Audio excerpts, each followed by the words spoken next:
মে মাস তাপপ্রবাহ, বজ্রবৃষ্টি ও ঘূর্ণিঝড়ের মাস হলেও এবার বড় কোনো ঝড়ের আশঙ্কা নেই। বঙ্গোপসাগরে সৃষ্ট লঘুচাপটি শক্তি হারিয়ে সাগরেই বিলীন হতে পারে।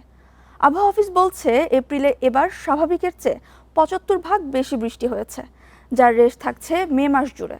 তাই ২০ মের পর থেকে সারা দেশে ভারী বৃষ্টি ও বজ্রঝড় হতে পারে, তবে নেই তাপপ্রবাহের শঙ্কা।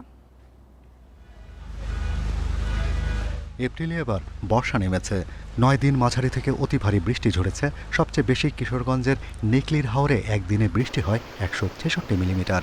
এপ্রিলে এবার স্বাভাবিকের চেয়ে ৭৫% বেশি বৃষ্টি হয়। তবে এ মাসে কেবল রাজশাহীতে একদিন তাপমাত্রার পারদ ৪০ ডিগ্রি সেলসিয়াসে ওঠে। ২০০-র বেশি সার্ভিস ও ফিচারে লেনদেনের সব বিকাশ অ্যাপে সম্ভব। তাপপ্রবাহ, বজ্রবৃষ্টি ও ঘূর্ণিঝড়ে বিক্ষিপ্ত থাকে মে মাস। আবহাওয়া অধিদপ্তর বলছে, এপ্রিল থেকে জুন কর্কটক্রান্তি রেখার আশেপাশে তাপ তীব্র থাকে। এ সময় ভারতের পশ্চিমবঙ্গ, বিহার, উত্তর ও মধ্যপ্রদেশ থেকে বয়ে আসে শুষ্ক বাতাস।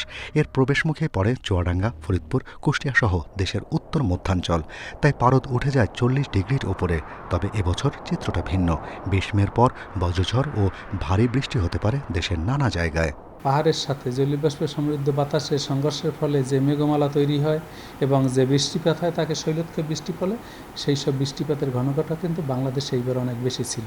তাপপ্রবাহের যে স্পেলগুলো সেটা সাস্টেন করতেছে না এবং এখন পর্যন্ত মে মাসে আমরা তেমন একটা তাপপ্রবাহ পাচ্ছি না। ২০১৯ সালের পর থেকে ৬ বছরে ঘূর্ণিঝড় ফণী, আমফান, ইয়াস, মোখা ও রেমাল আঘাত হানে মে মাসে।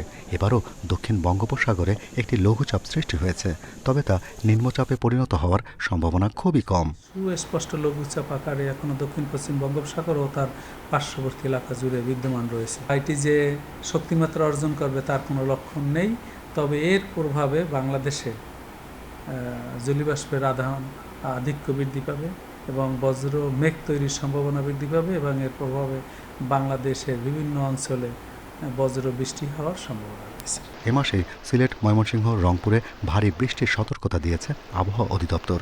আর বন্যা পূর্বাভাস কেন্দ্র বলছে, দেশের উত্তর পূর্বে সোমেশ্বরী, ভোগাই, কংস ও মনু নদীর পানি আগামী কয়েকদিন আবারও বৃদ্ধি পেতে পারে। Shahriar Anirban, independent news, Dhaka.